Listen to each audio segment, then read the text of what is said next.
Welcome back to another episode of the Me and Money podcast. Elliott, how's it going? It's going well. I'm excited for this conversation, and I hope our listeners stay with us as we might go on a few tangents on this one, I feel like.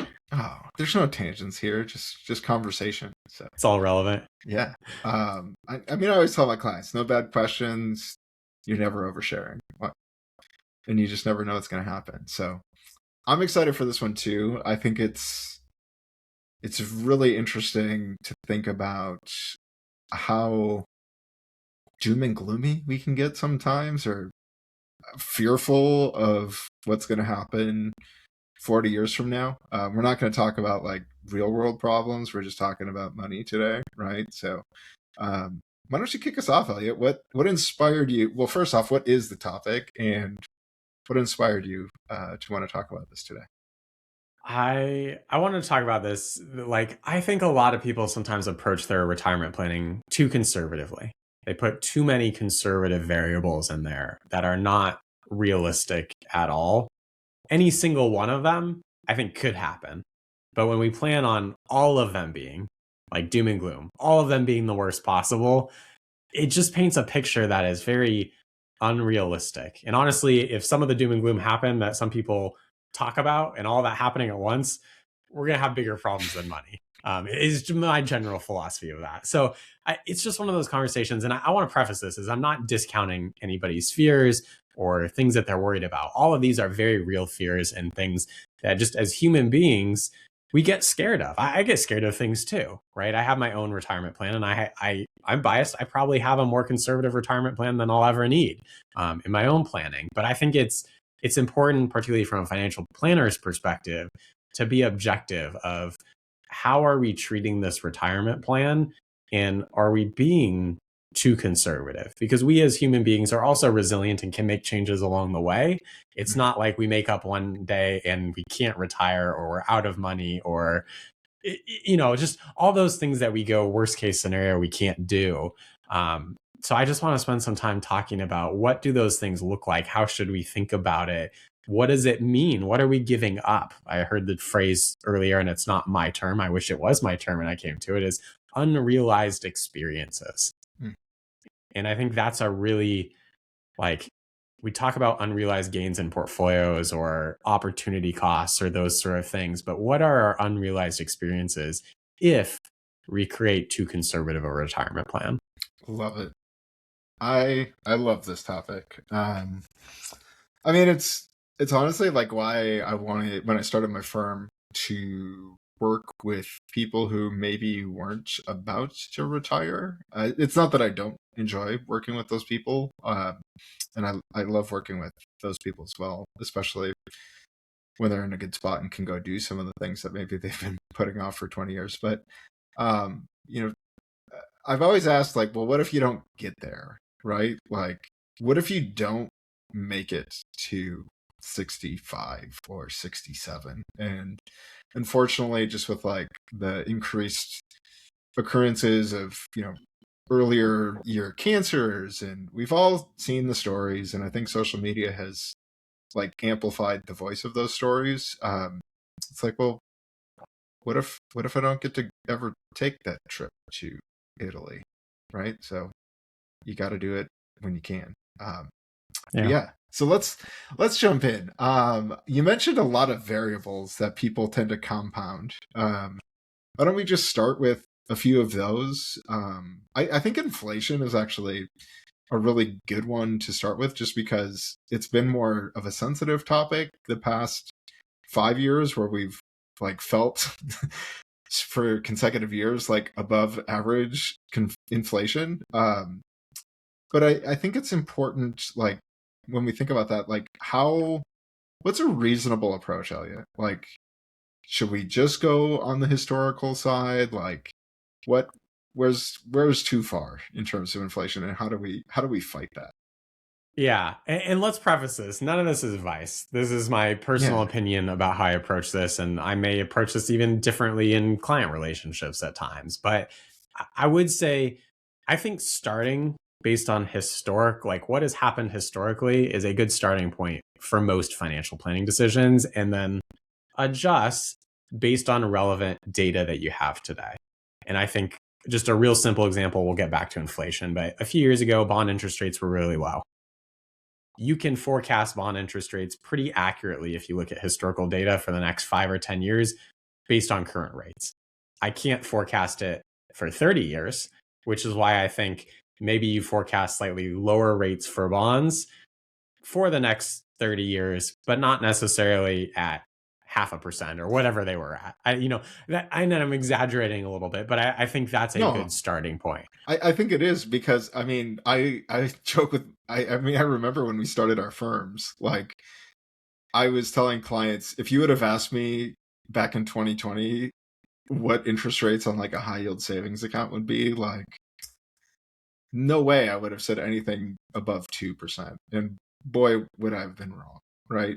But yeah, that's so. I think that's where we start. We start with history and we adjust based within reason. And I think within reason is where a lot of us go wrong sometimes, because as human beings, we naturally forecast whatever our current experience is basically indefinitely. And we know that's not realistic. Your savings rate, a perfect example, right? They got above 4% for a while.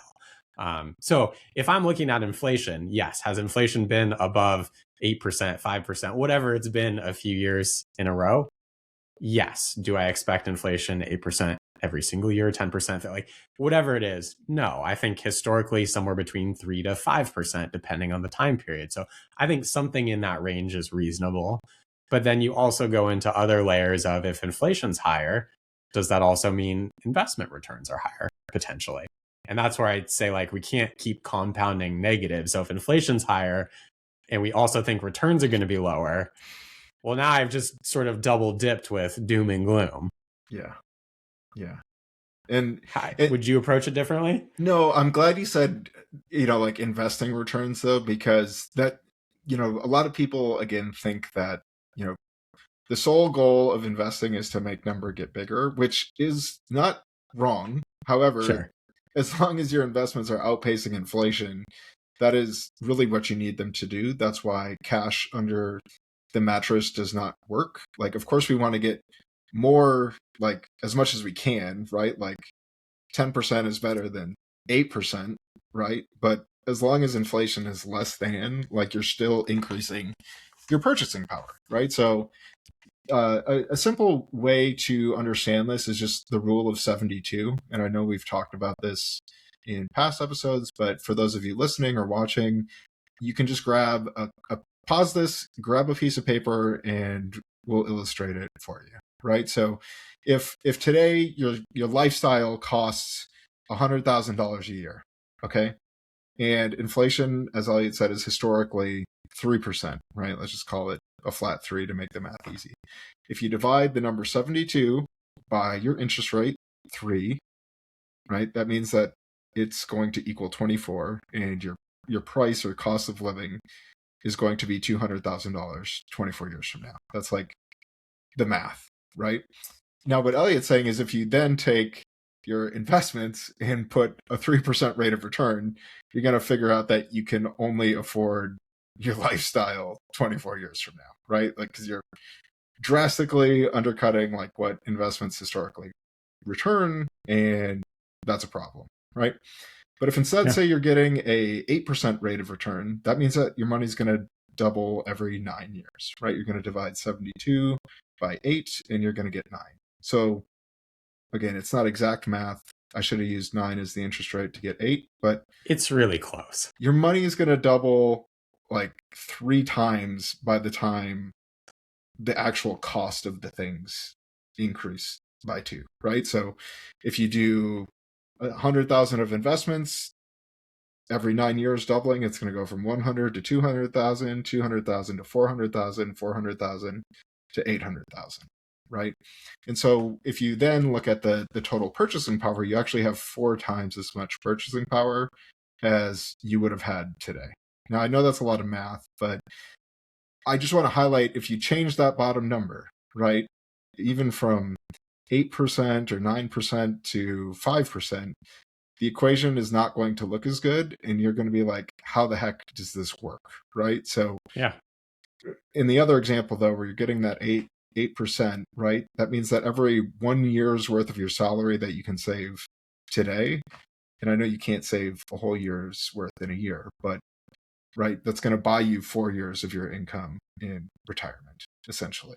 So that's just something, and I couldn't agree with you, right? And this is where I like your point on resiliency. And I think too, spreadsheets and projections are very static. Like, it doesn't show what we can change.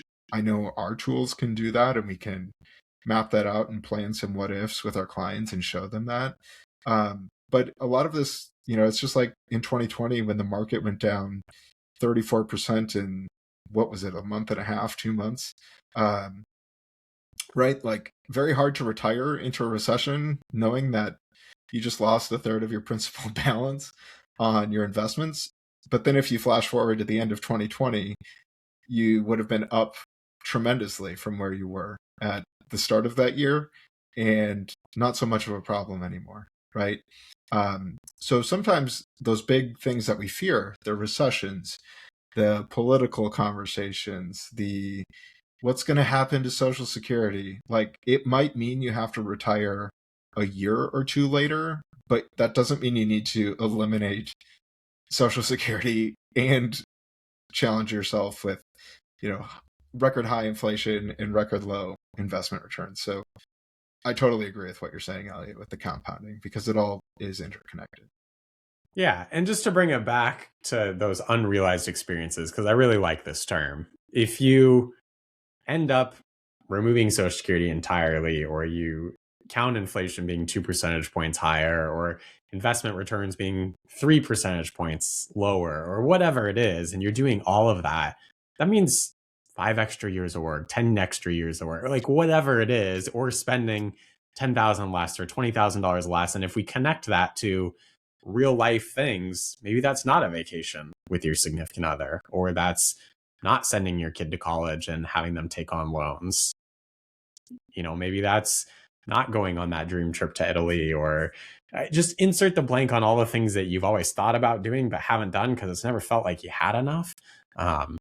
It's just, and I hate hearing those stories. It's a really sad thing when, hey, I wanted to get to retirement. My spouse did get cancer, and now we don't get to do all those things we planned on, or they don't get that time with their grandkids. I mean, these numbers have very real consequences in the real world, and sometimes we do live in spreadsheets. And don't get me wrong, I also love to live in spreadsheets at times, but it's also important to remove ourselves from those spreadsheets and think, what is this money actually doing, and what does it mean based on the projections and the assumptions that I'm making, and how does that impact things today?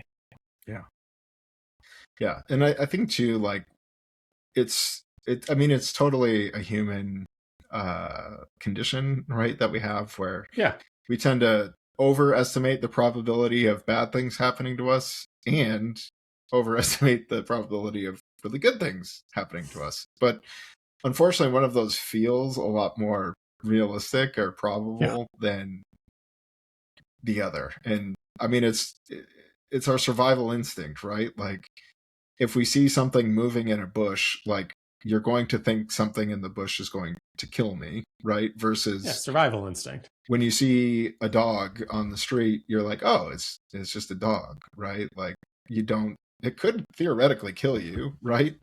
But you're just not so concerned about it. And I think a really good example of this is the odds of all those bad things happening, like, in tandem, the poor investment returns for 24 years, the record high inflation for 24 consecutive years, the total elimination of Social Security, right? Like, the odds of that happening are probably just as bad as winning the Powerball, but you're going to view those two things very differently, right? Yes. Because one's a positive outcome and one's a negative outcome. And I don't remember where I saw this the first time, and I didn't come up with it, but fear, FEAR, is false events appearing real. And that is a very real thing about fear, right? Is these things that we think could happen feel like they are happening or are certain to happen. And that's not actually reality. So I think that's just a really, it's not a bad feeling to have. It's a normal one, but being able to keep it in check and keep the monsters at bay and have a grounded reality check is always a really good thing. And it's That's, hard. Like the media sells this, right? I harp on Social Security a lot because Social Security going bankrupt, like those are always in the title. And then people assume no Social Security. And for me, that's a very unrealistic assumption, even for younger people. I would be shocked if younger people today receive no Social Security. Will the program look differently? Yeah, absolutely. I think that's very likely. And while we were talking, I was trying to figure out, we have financial planning software and we use the same one, Matt. I was just looking at the stress test of what scenarios do they include, right? It's even embedded of like, what are these fears? One is a market drop immediately, change in taxes, Social Security changes, longevity, so living longer than you anticipate, inflation, which we talked about, healthcare, a very common concern I hear. Like, what if healthcare is more expensive or long-term care costs? What if returns are lower? So all of this is baked in, and I'm kind of glad, like, they actually don't allow you to compound and do all of these at once. They force you to look at each one individually, which I think is kind of an interesting thing that you had brought up as part of this conversation. Well, and I think that's I was talking about our financial planning software, and it runs what's called the Monte Carlo simulation, where it's, taking different sequences of these things happening together and, independent and together, I should say, because they're all random trials, right? But I mean, even with that, like the conversation I have with a lot of my clients is like, if we're in the 75 to 80% range, like I'm feeling pretty good, because that bottom 25% of, scenarios is usually like you're running out of money at like 85 or 86. And even what the definition of running out of money in that situation is like you don't have assets left over, but you still have maybe your paid off home, your Social Security, right? Because those are not things I'm including as assets in the plan. Those are all, that's not a terrible situation. I mean, would I love to have $0 in my Roth IRA or brokerage account? Probably not. But if I still have my Social Security and my house and I'm 86, like, I don't think I'm going to be, taking multi-country trips when I'm 86. And I always joke with my clients who are mostly older than me, like, Social Security is projected to run out entirely when I'm 92 or 96 or something like that. And if I'm still alive then, like, man, I'm just ready to go at that point, probably. So, it is interesting, but it's also really fascinating to me, Elliot, like, rather than having to do the doom and gloom, like a really small change in retirement can make That's where I was going to go next. So I'm glad you went there.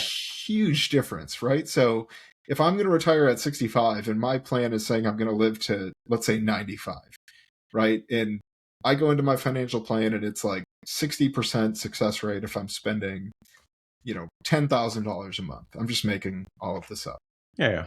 A lot of cases, if you just change that to like $9,500 a month of expenses, you're going to be like well into that 75 or 80% range, because that's going to be $6,000 less per year over a period of 30 years. That's $180,000 right there, not even accounting for inflation adjustment on that. And that can honestly solve a lot of problems. Or downsizing a house is something that a lot of people don't think about. Also, well, I'm going to pause there before I go further into other expenses, but anything you want to chime on there, Elliot? I would just hammer the point home that it's not like you wake up at 86 one day and you're out of money. You're like, as I talked about before, resilient. If you see that you're headed to something that is less good or less optimal, something that you didn't want, you're likely to make some changes along the way. So maybe that's a change in spending. Maybe you're working part-time. Maybe you go back to work for 5 years because market return. And I'm not talking full-time work. I'm talking really part-time job, $10,000 a year or something like that. So maybe you can still spend that amount. Like those tiny things can actually make a gigantic difference over the long term. So I just want to highlight, it's not like you go from 65 to 86, you're out of money. There's a lot that happens in between there of those unrealized experiences, whether it's what you wanted or didn't, that can happen. So keep going. Yeah. And the other thing I was just going to say, like, this is probably one of my hottest takes out there, but I think people drastically overestimate how much they will be spending on average in retirement. A lot of people, again, it's kind of that false event appearing real, where, when I enter retirement, I have to make exactly what I'm making because I'm barely getting by and saving for retirement on what I'm making now. A lot of my clients have children, right? So they're saving for college, paying for daycare, doing all those things. Is that Probably, expensive? oh, no, not at all. But probably not going to be there in retirement for most people. I know there are those cases where maybe there's a child with special needs. Like, that's a very different situation, or they just don't quite take off as an adult as you hope they would, right? Part of the plan that can be accounted for, but I wouldn't make an assumption unless you already know those things to be true. Also, mortgage. If you already have your house and your years to age 65 or 67 is higher than the amount of years left on your mortgage, well, for a lot of people, their biggest expense gone. Also, Or it drops off a few years into retirement. yeah, I see a lot of people buy the new car when they get in retirement, and that's fine because it's only going to be there for 5, 6 years, maybe. I don't know. And old people just typically do not drive as much. And I just think of my grandma who bought her newest car, like, I think it was 10 or 12 years ago, and it only has like 60,000 miles on it, because she doesn't really go many places. So I think that's one thing that you can really start asking yourself, like, and maybe it's too far away to answer that question fully, but what do you want retirement to look like? I know a lot of people who do part-time work in retirement just to stay socially engaged and have a purpose, like you said. So that drastically shifts the equation too. Anything you'd want to chime in there? I have one more piece on that, but I want to toss it over. Keep going. Yeah. So I don't know if you do this in your software, Elliott, but there is a setting in there called retirement spending stages. And it's actually something that I heard, I don't know, this might have even been in my first job, but I loved the idea of it, where you have your retirement go-go years where, you've been working and maybe being a parent, and now you have no obligations. So you just want to go do all the things that you haven't been able to do, haven't had time to do, take those month-long trips to a European country, or go on a cruise, or be a snowbird in Arizona. I don't know, right? Like, whatever it is. Then you're going to get into stage 2, which is the slow go years, where you still do things, like you still are able to do things, but you're just like, ugh, like being on a plane, 4 times a year sounds like absolute hell. And I don't want to do that anymore. And you just naturally start to spend less, right? And then there's the no-go years, where you're basically like my grandma, where she goes to the grocery store, she like actually has to go drive to like make sure that her brakes don't get like, stuck or whatever. I don't know. Like, she tries to come up with a story why she has to go like get the car to exercise or whatever. But you just don't really go anywhere, and people start to come to you more. So there's just even less expenses involved. I don't know, Elliott, like, how do you have those conversations with your clients? Yeah. And I would say this is a conservative layer that I usually build into plans, just because I think it's a lot of times clients' biases in here, which I'm okay with in this case. That we talk about empirically, if we look at large swaths of the population, visually, if we just try to look at what you said, most people's spending follows a smile pattern. Higher in the first part of retirement, dips down sort of in the middle, and then your end of life goes up because of long-term care costs or other things. And that can look different for different time periods. I normally just do a flat inflation increase and say, more likely than not, you're probably going to spend less during this period. I think a lot of people don't want to model that because it feels uncomfortable, in which case it's just not something I think that's worth battling. I think that's where we can start to have more conversations of what does it mean to give money away and help the next generation, or give more to charity, or do these other things that are important to them that are part of their unrealized personal experiences. Yeah. Yeah, I totally agree with that. And I mean, I just kind of model that in as like a separate expense, right? So I model in those Yeah. long-term care expenses alongside of those stages, but I don't think that's a bad way to think about it either. And I would agree with you, like, and for those of you listening who maybe do have some of these fears about inflation or bad investment returns or the whole country is going to go to hell in a handbasket, you know, I don't know. Those are like reasonable things, like, to plan and understand if they happen, then we do this, but rather than letting it dominate your brain that all of these things are going to happen and there's nothing I can do about it other than hoard my money, right? I think that's what you're trying to say. Yeah. Again, coming back to what did I not get to do? Who did I not get to be? How did I not get to enjoy this money? How did I not get to see my family enjoy this money? There's lots of different ways to frame this, but what's unrealized at the end of life if I die with a bunch of money because I put every single conservative layer inside my plan, and maybe one or two or three, maybe even four of them happen, but not all eight of them. Yeah.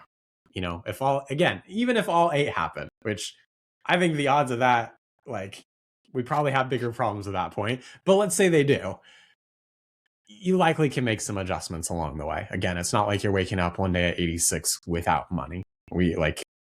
You've made changes. If you think about who you were at 18 and at 35 and at 45 and 50, like, do all those iterations and all the changes that you made either proactively or reactively. The same thing happens in the financial world as well. Yep. Yep. And it's all cyclical too, right? Like, I mean, that's another big part of it. And I love the questions you asked. I think we should tackle those in another episode, because I think they're really important questions, right?